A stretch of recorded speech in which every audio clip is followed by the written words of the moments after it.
Un après-midi d'été, à l'intérieur d'un restaurant, deux policiers blancs tordirent agressivement le bras d'une jeune serveuse noire. Devant tous les clients, ils l'accusèrent de vol après avoir remarqué un collier de diamants autour de son cou. Alors qu'ils s'apprêtaient à la fouiller sur le champ, un homme entra. Ce qu'ils ignoraient, c'est qu'elle était la fille d'un milliardaire. Et quand la vérité fut révélée, un silence complet s'abattit sur le restaurant. Avant de nous plonger dans l'histoire, à quelle heure écoutez-vous? D'où venez-vous? Laissez un commentaire ci-dessous et dites-le moi. Le soleil de midi faisait roussir le trottoir devant la belle maison, le genre de restaurant haut de gamme où la climatisation vrombissait doucement au-dessus de lustres vintage. Le tintement des verres de vin se mêlait aux conversations feutrées sur les fonds spéculatifs, les ventes aux enchères d'art et les vacances en Europe.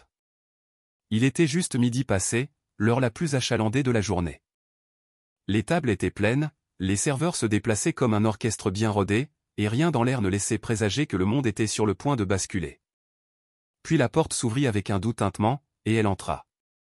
Amara Johnson, 17 ans, mince, à la peau foncée et radieuse, marcha d'un pas rapide devant le comptoir d'accueil vers l'arrière-salle.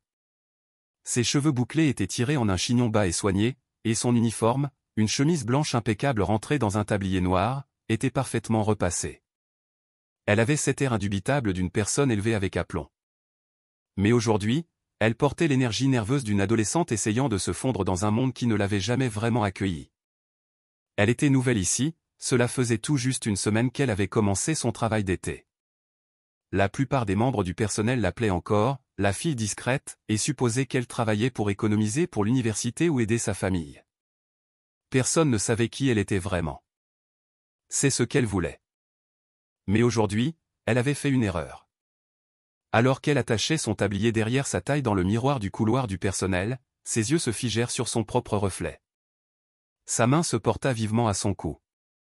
Le collier. La nuit dernière, sa mère le lui avait donné. Un pendentif en diamant vintage sur une chaîne délicate en platine, transmis de génération en génération. Il avait chatoyé comme une promesse sous les lumières tamisées de leur dîner privé. Amara avait eu l'intention de l'enlever avant son service. Elle ne l'avait pas fait.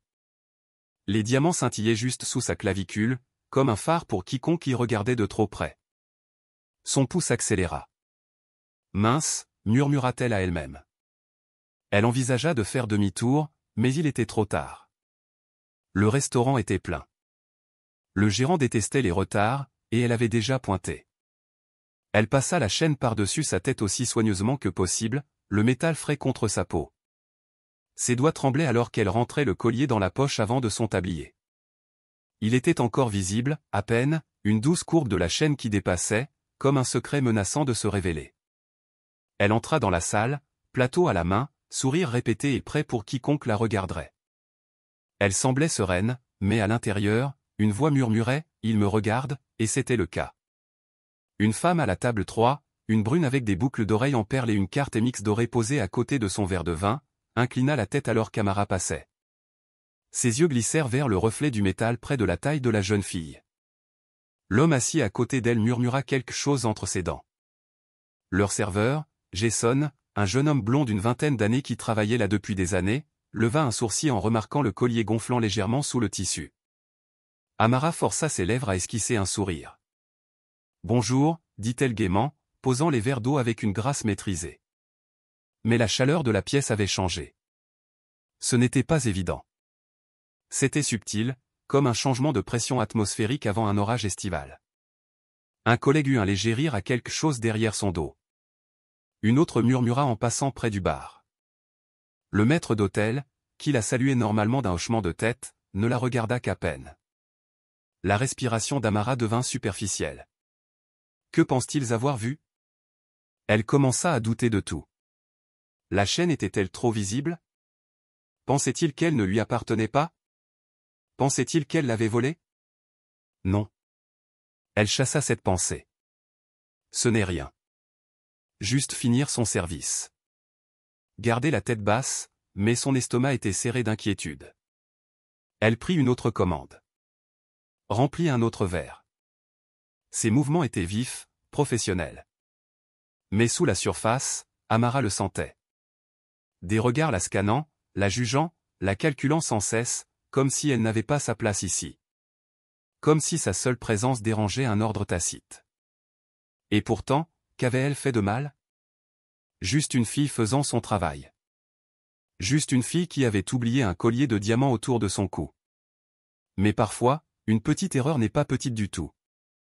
Pas quand on est jeune, noir, et entouré de gens qui ne voient que ce qu'ils s'attendent à voir. Une goutte de sueur coula le long de son visage. Et pour la première fois depuis son arrivée, son sourire vacilla. Hors de vue, à l'autre bout de la pièce, un serveur se pencha et murmura à la barmaid, les deux regards se tournant vers elle.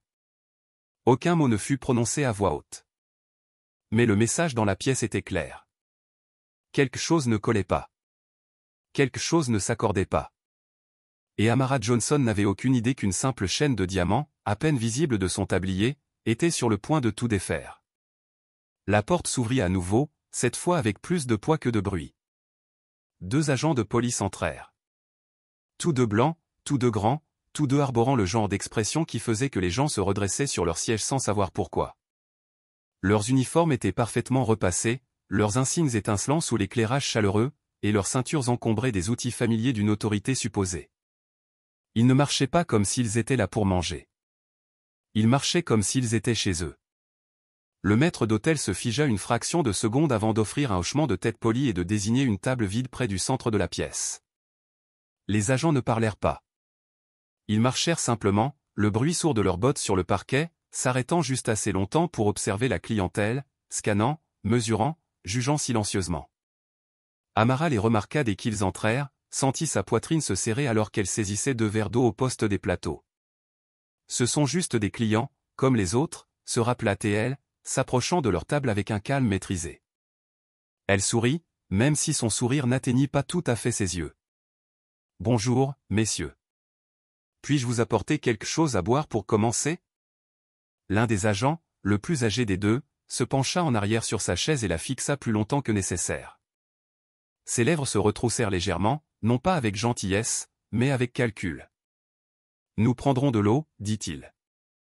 Et un menu rapidement, s'il vous plaît. » Amara hocha la tête et se tourna vers le poste du bar.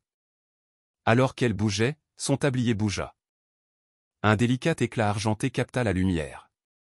C'était petit, à peine perceptible, mais à ce moment-là, c'était tout. Le regard du plus jeune agent s'aiguisa instantanément. Ses yeux se plissèrent sur la courbe du collier de diamants qui dépassait de la poche de son tablier, comme une proie détectant un léger mouvement dans l'herbe haute. Il ne dit pas un mot. Il se leva simplement, lentement et délibérément, et marcha derrière elle.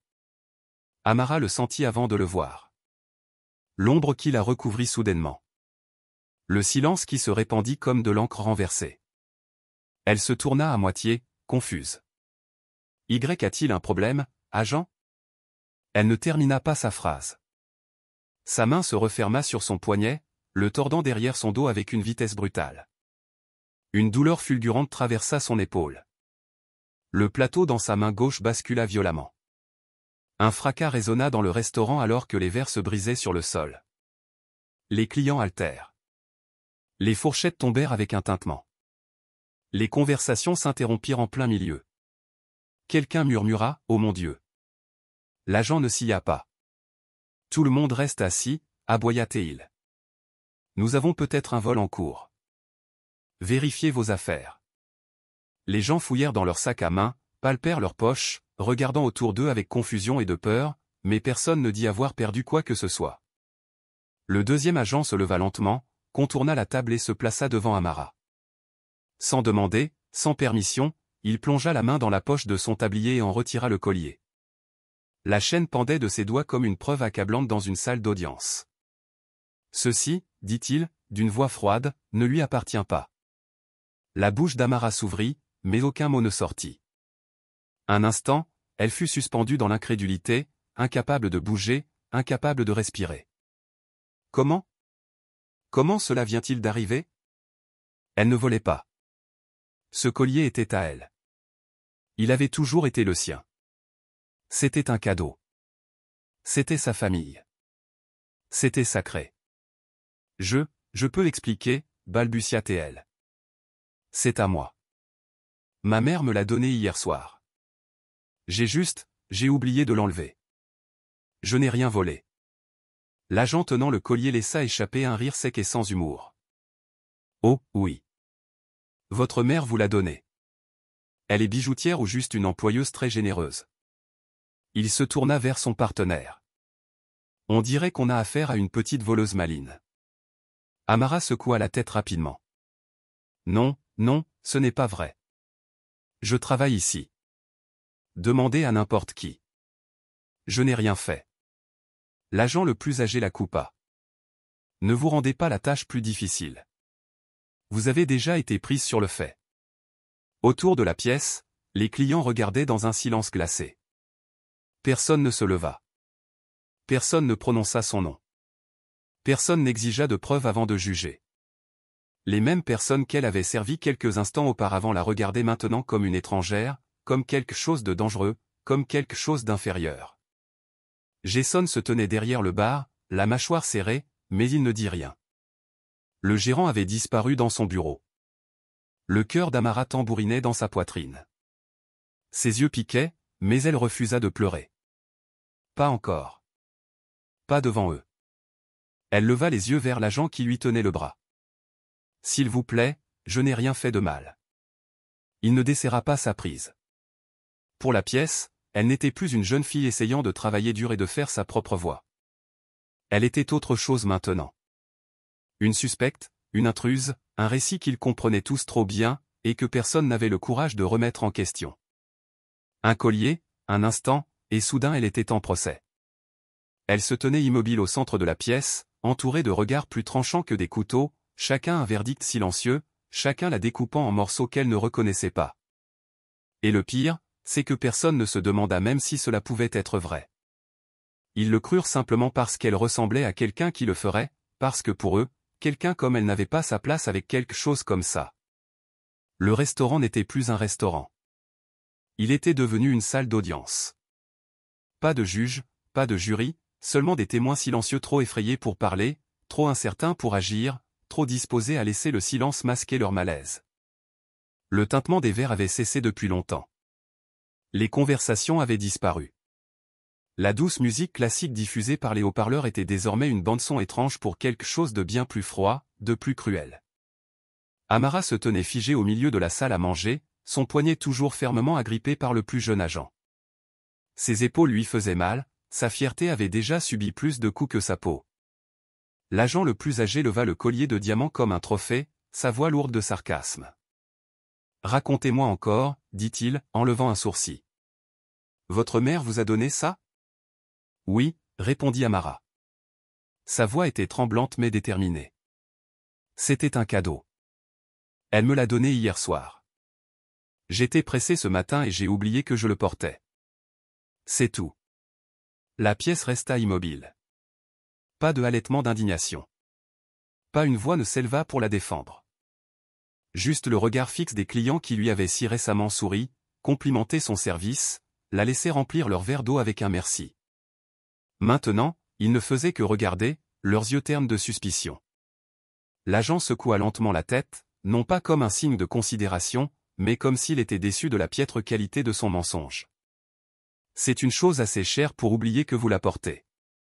Pour quelqu'un qui travaille dans un endroit comme celui-ci.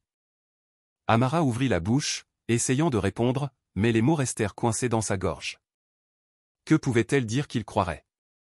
La vérité n'avait plus d'importance. Pas quand ils avaient déjà fait leur idée. Soudain, une voix vint de côté. Elle dit la vérité. C'était Sarah, une petite serveuse aux cheveux bruns crépus et à la manie nerveuse de se tordre les mains. Elle s'avança de derrière le bar, la voix tremblante. Elle est là tous les jours cette semaine.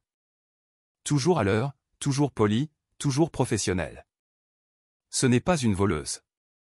Elle est juste, elle est bien. Les agents la regardèrent à peine. Le plus âgé soupira. Vous travaillez avec elle? Sarah hocha rapidement la tête. Oui, c'est le cas. Et savez-vous où elle a eu ce collier? Sarah hésita. Non, mais alors, merci, mais ce n'est pas utile. L'agent l'interrompit. Il se retourna vers Amara. Vous avez 10 secondes pour nous dire où vous avez réellement trouvé ceci, ou nous procéderons à une fouille complète ici et maintenant. L'estomac d'Amara se serra. Ses yeux balayèrent la pièce, cherchant quelqu'un, n'importe qui pour l'aider. Elle croisa le regard de Jason derrière le bar, et un instant, elle vit quelque chose, de la culpabilité peut-être, mais il se détourna, faisant semblant de polir un verre qui n'en avait pas besoin. Elle se tourna vers la porte de la cuisine où le gérant avait disparu près de 10 minutes plus tôt. Il ne sortit pas. Le silence était suffocant. « Je vous ai déjà dit la vérité, dit-elle cette fois plus fort. C'est à moi. » Le plus jeune agent ajusta sa posture. « Alors, vous ne devriez pas avoir d'objection à le prouver. » Ses yeux s'écarquillèrent. « Qu'est-ce que ça veut dire? Vous allez me fouiller? Vous allez quoi? Nous avons des soupçons raisonnables, dit-il. Et si vous ne cachez rien d'autre, alors vous n'avez rien à craindre. » La voix d'Amara se brisa. « Je n'ai rien fait de mal. Je travaille ici. Vous pouvez vérifier les dossiers, demandez au gérant. » L'agent le plus âgé plissa les yeux. « Nous l'avons fait, dit-il. » Il ne veut pas s'impliquer. Son cœur se brisa un peu plus à chaque mot. L'homme qui lui avait souri le premier jour, qui lui avait serré la main et lui avait dit qu'il admirait les jeunes qui travaillaient dur. Il avait disparu, s'était évanoui comme la loyauté en temps de crise. Le plus jeune agent fit un pas de plus. Amara recula instinctivement, mais sa prise sur son poignet la maintenait en place. « Vous pouvez faire ça par la bonne ou la mauvaise manière, dit-il. » Des larmes brûlèrent ses yeux. Sa voix devint un murmure. « S'il vous plaît, ne me touchez pas. » Il l'ignora. Il s'avança, ses doigts se dirigeant vers le col de sa chemise. Et à ce moment-là, juste avant le contact, quelque chose en elle se brisa. Non pas sa détermination, mais sa conviction qu'elle serait protégée par la vérité. Elle recula. « Vous ne pouvez pas faire ça, dit-elle, la voix tremblante mais montant. Vous n'en avez pas le droit. » L'agent répondit sans hésitation. « Nous avons une cause probable. Votre attitude n'aide pas. » Sa main effleura le bord de sa chemise, et ce fut tout. Le barrage céda. Amara pleura. Non pas des sanglots bruyants, mais une seule larme involontaire qui coula le long de sa joue alors qu'elle restait complètement immobile. Il n'y avait plus rien à dire. Plus d'arguments à avancer. Sa dignité ne tenait qu'à un fil. Sa voix perdue dans une pièce remplie de bouches silencieuses. Être innocente, pensa-t-elle, ne signifiait rien quand personne ne vous croyait. Sarah était toujours là, visiblement bouleversée. Elle regarda autour de la pièce. « Vous allez tous juste regarder ça? Vraiment? Après tout ce qu'elle a fait pour cet endroit? » Personne ne répondit. Une femme près de la fenêtre regarda son assiette. Un homme près du bar but une longue gorgée de sa boisson. Le maître d'hôtel se déplaça inconfortablement mais ne parla pas. Le silence était un verdict. Les agents recommencèrent à bouger. Le plus âgé passa derrière elle. Le plus jeune tenait toujours son poignet. Elle sentit des doigts toucher le bord de son tablier. Et tout ce qu'elle put faire fut de pleurer. Non pas de culpabilité, non pas de honte, mais de quelque chose de plus profond, de la réalisation écrasante que sa parole, sa réputation, son intégrité, tout pesait moins que la couleur de sa peau et l'éclat d'un collier. Et à ce moment-là, quand la pièce pleine d'étrangers lui tournèrent le dos, et que la loi tourna sa force contre elle, Amara Johnson cessa de croire que le monde était juste. Elle n'était plus une serveuse. Elle n'était plus une fille. Elle n'était même pas une personne à leurs yeux. Juste au moment où les doigts de l'agent effleuraient le bord de la chemise d'Amara, la porte d'entrée s'ouvrit en grand, laissant entrer un flot de lumière solaire aveuglante qui traversa la lourde immobilité comme une lame. Les rayons dorés se déversèrent derrière un homme noir grand et impeccablement vêtu, projetant sa silhouette sur le sol du restaurant comme le prélude d'un événement biblique. Sa silhouette était large, sa posture imposante, et chacun de ses pas rayonnait le pouvoir tranquille de quelqu'un à qui l'on n'avait jamais rien dit sans conséquence. Son costume bleu marine sur mesure épousait son corps avec précision. La chemise blanche impeccable en dessous brillait dans la lumière. Un porte-document en cuir pendait de sa main gauche, tandis que la droite était serrée en un poing lent et déterminé. Tous les regards dans le restaurant se tournèrent, l'atmosphère changea. Les conversations déjà éteintes se pétrifièrent. Le plus jeune agent lâcha le poignet d'Amara instinctivement, sa main se retirant comme brûlée. L'agent le plus âgé se figea en plein mouvement. Amara se tourna vers la porte, ses yeux grands d'incrédulité. L'homme n'hésita pas. Sa voix était douce mais retentissante, comme un maillet de tribunal tombant sur du bois poli. « Retirez vos mains de ma fille. » Ces mots frappèrent plus fort que n'importe quel cri. Les deux agents clignèrent des yeux comme s'ils se réveillaient d'un rêve, jetant des regards de l'homme à l'un l'autre, puis de nouveau. Le plus jeune agent balbutia, « Monsieur, nous sommes au milieu d'une enquête. » « Non, vous êtes au milieu d'un procès, » coupa l'homme, ses yeux fixés sur l'agent comme ceux d'un tireur d'élite, et d'une disgrâce publique, télévisée si nécessaire. Il s'approcha, et le restaurant sembla rétrécir autour de lui. Il tira un papier plié de la poche intérieure de son blazer, le déplia lentement, délibérément, et le tendit à l'agent le plus âgé. « Ceci est le certificat de propriété de ce collier délivré par Cartier, acheté en mon nom. Vous trouverez le numéro de série gravé sur le fermoir, que je suppose vous n'avez pas vérifié avant de saisir ma fille comme une criminelle. » Il sortit son téléphone et tapota une fois. Une photo apparut. Amara de la nuit précédente, debout à côté de sa mère, portant le même collier, riant sous les lumières douces du jardin de leur famille. Il tourna l'écran vers eux sans dire un mot. Silence. La mâchoire de l'agent le plus âgé travailla de haut en bas, luttant pour former une défense. « Monsieur, nous n'étions pas au courant de son identité. Elle correspondait à un. » « Vous n'étiez pas au courant de son humanité, » dit l'homme. Sa voix était désormais basse et venimeuse. « Vous n'avez pas demandé. Vous avez supposé parce qu'elle est jeune, parce qu'elle est noire.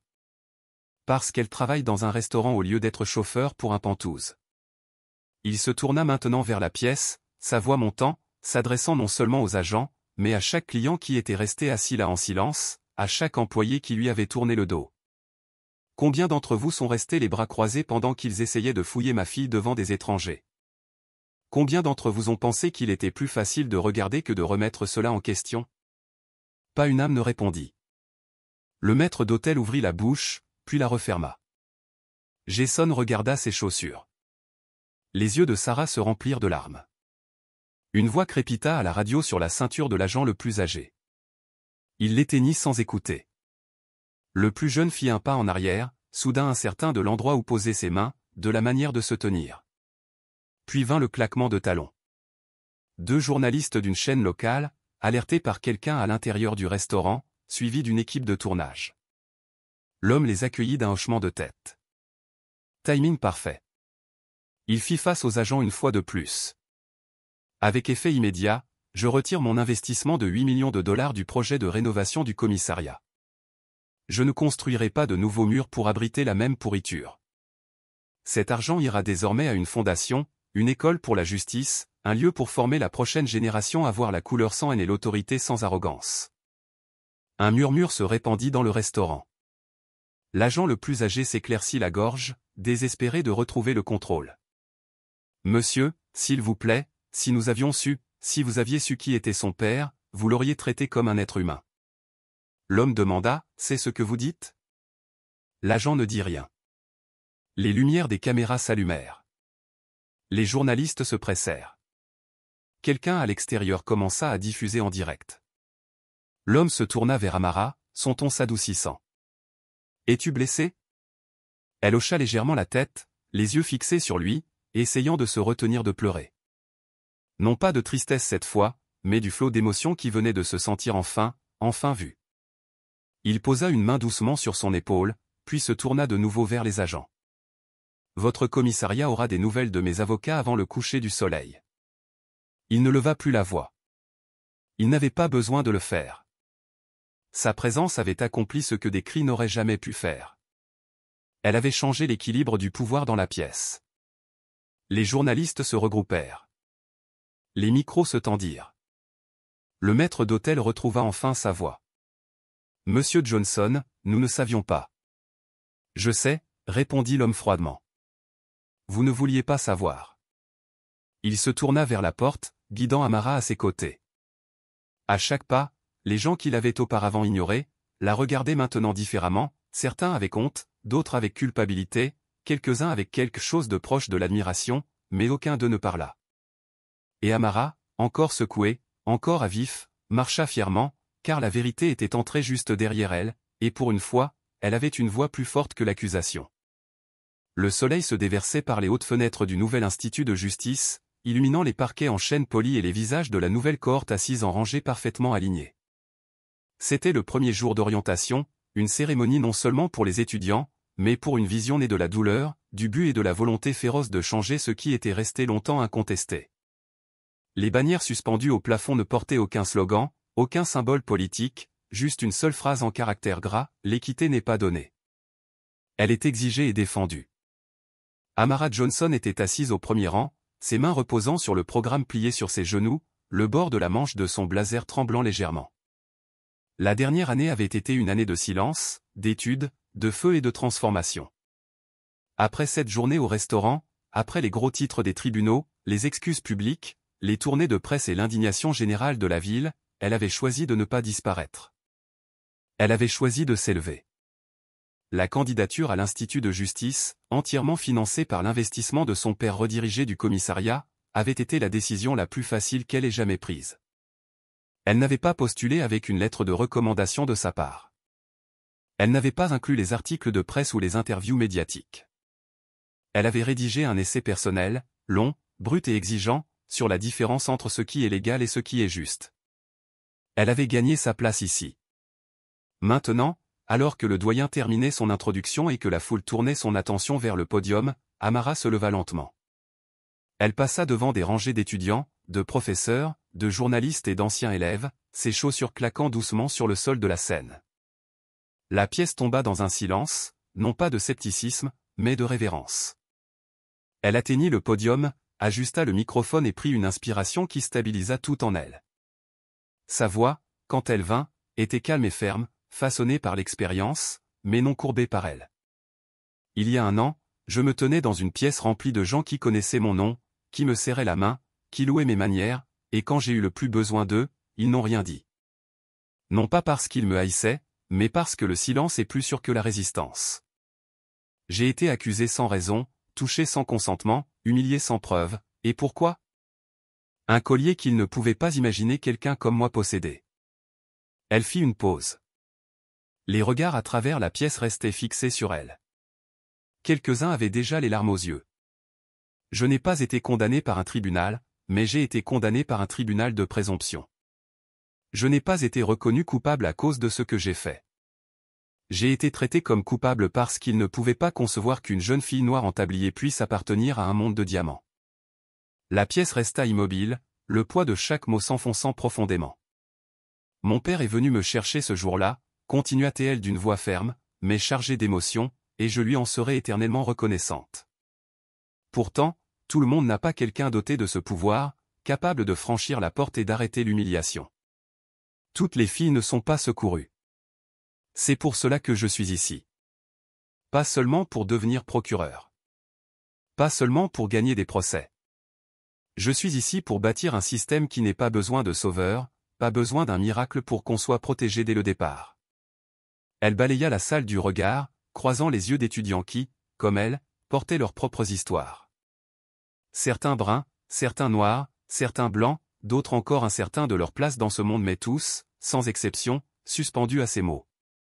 On nous a appris à croire que la justice porte un bandeau, que la loi est impartiale. Mais la vérité, c'est que la justice a des yeux. Et ces yeux voient ce que le monde leur ordonne de voir. Notre mission, en tant que nouvelle génération de juristes, est de rééduquer ce regard. De l'affûter, de nettoyer sa lentille, pour qu'un jour, lorsque la justice pose les yeux sur quelqu'un comme moi, elle ne voit pas une menace, pas un stéréotype, pas un soupçon mais une citoyenne à part entière. Elle marqua une pause, laissant le silence s'installer, s'étirer juste assez pour peser dans l'air. Les gens me demandent pourquoi je n'ai pas tout abandonné, pourquoi je voudrais travailler au cœur même du système qui a failli me briser. La réponse est simple, parce que le changement ne vient jamais du trottoir. Il naît de celles et ceux qui restent dans le feu, encore et encore, jusqu'à ce que le feu apprenne leur nom. La salle sembla retenir son souffle, puis une personne se leva. Une deuxième, une troisième, 5 et bientôt, l'ensemble de l'auditorium était debout. Les applaudissements éclatèrent, non pas polis ni forcés, mais profonds, puissants, vibrants. Ils ricochèrent sur les murs de marbre et dans les vitraux, comme un cri de guerre enrobé d'espoir.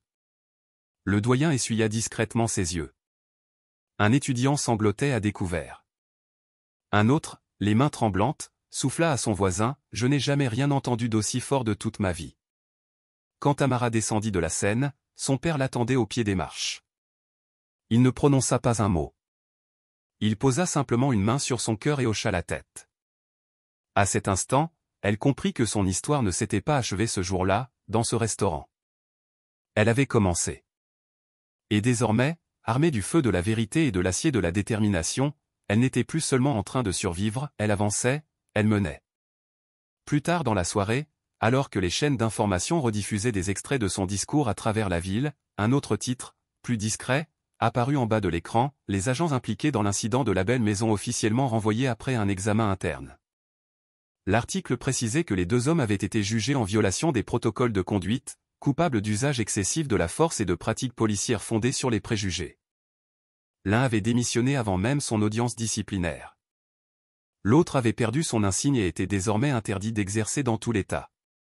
Il n'y eut ni conférence de presse, ni excuses officielles, seulement quelques lignes administratives. Mais parfois, la justice ne commence pas par une fanfare, elle commence par un simple acte de reddition de comptes. Et pour Amara Johnson, c'était déjà beaucoup.